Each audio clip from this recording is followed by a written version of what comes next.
Now let's talk about normal distribution. As opposed to uniform distribution, a normal distribution probability curve looks like this. It starts off very small, it gets the biggest in the middle, that is at the standard deviation, that is at the mean rather, and then it gets smaller and smaller and smaller as we get further to the right. It has this bell-shaped curve and it's symmetric. Now there's a formula for this normal distribution curve. There it is. I want you to notice some variables that you should recognize.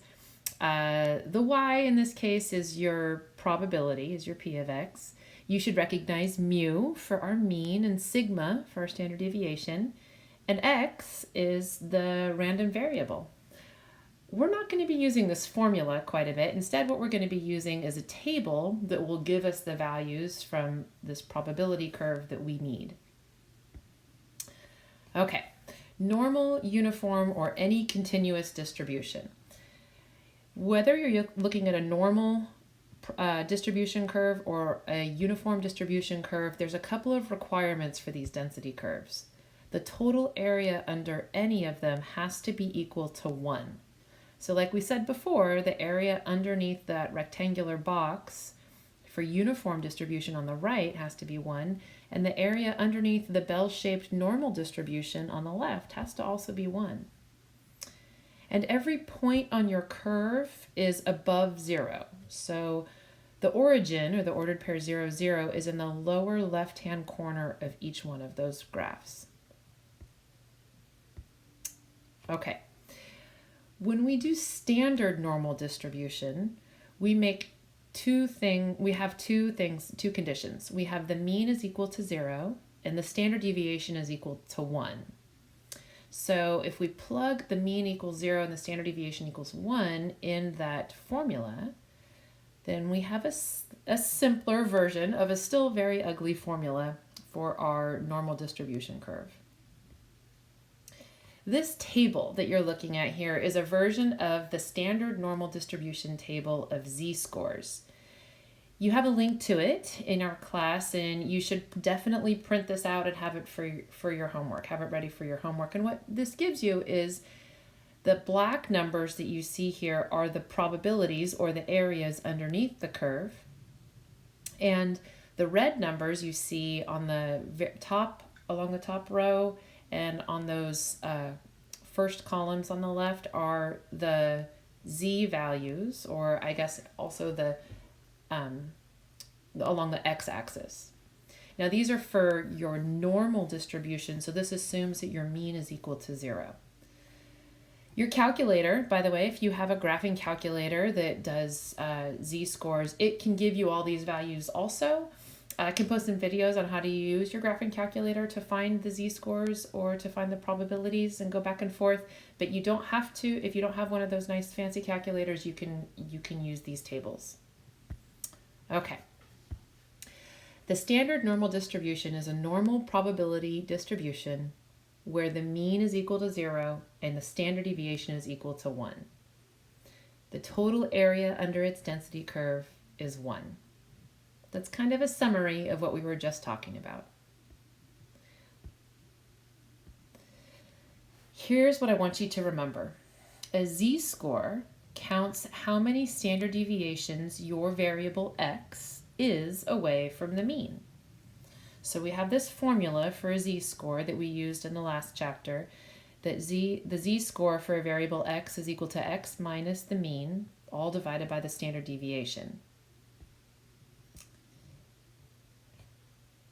So for a standard normal distribution, let's say we have to find the probability of randomly picking a z-score that is less than negative 1.03.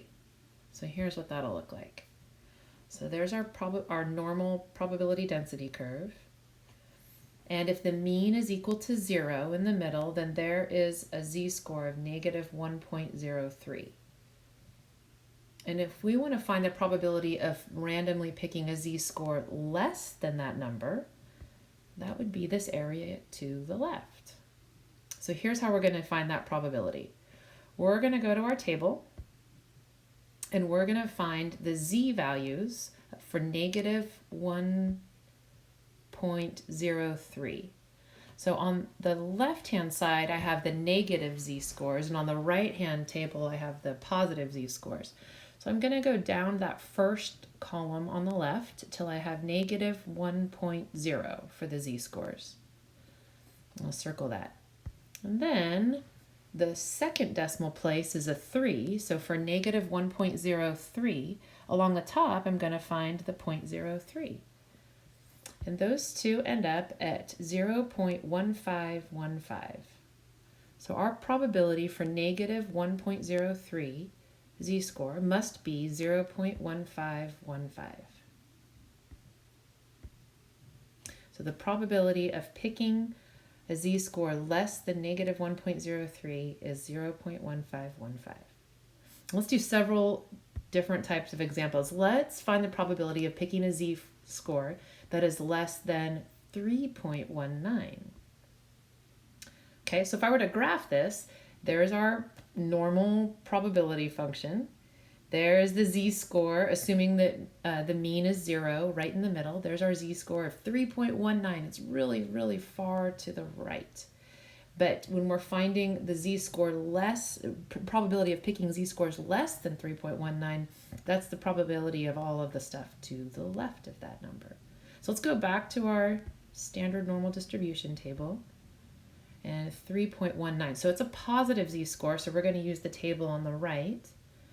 3.1 here gives us our first whole number z and our first decimal place. And then 0.09 gives us our second decimal place. And it looks like that row and that column intersect at a probability of 0.9993. So the probability of picking a z-score less than 3.19 is 0.9993. Okay, let's do a few more. So find the probability of picking a z-score greater than 0.11. Okay, so what that looks like is 0.11 is pretty close to 0, so we're pretty close to the middle. And if we want to find the probability of picking something bigger than that, then that would be the area to the right. Now the problem is when we look at our standard normal distribution tables, they all give that table gives the values to the left of z-scores. So to find a probability of picking a z-score that's on the right-hand side, we're going to do 1 minus the probability of finding a z-score that is less than 0.11. So this went in the wrong order, I'm sorry. We had positive 0.11, so the 0.1 is the whole number and the first decimal spot for the z.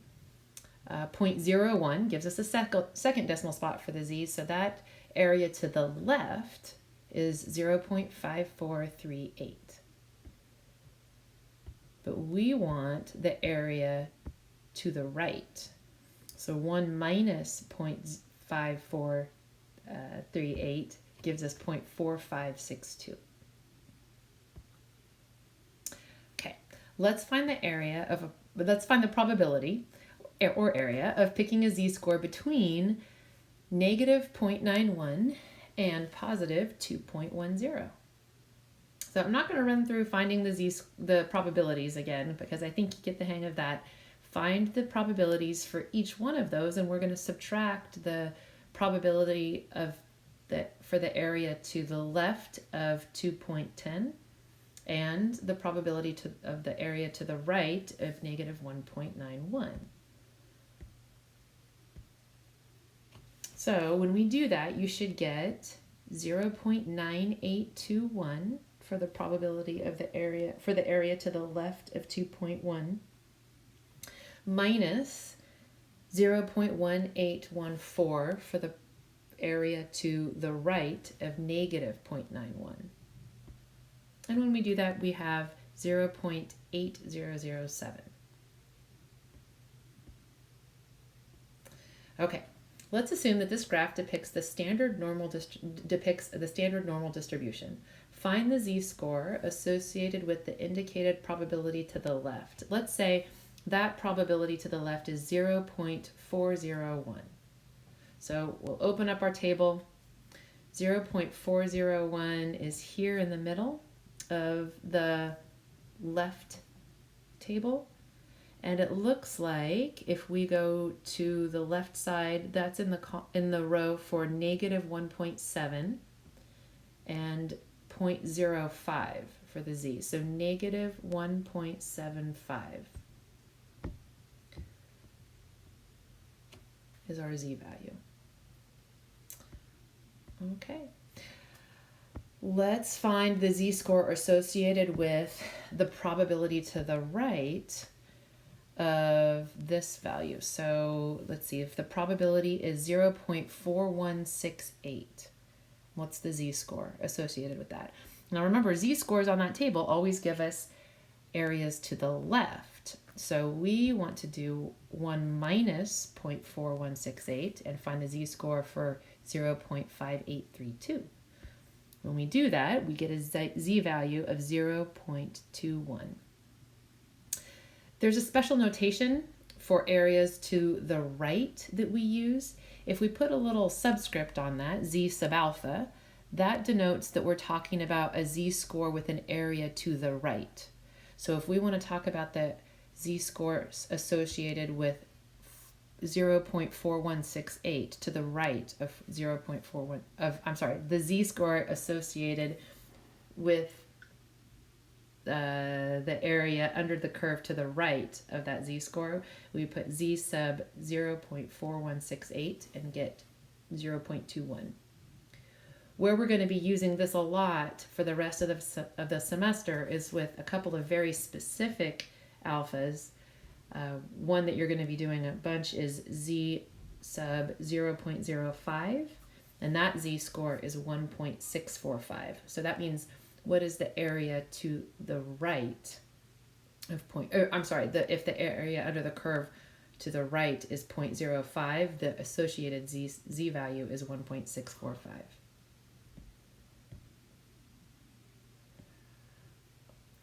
And finally, for the standard normal distribution, a critical value is a z-score that separates unlikely values from likely values.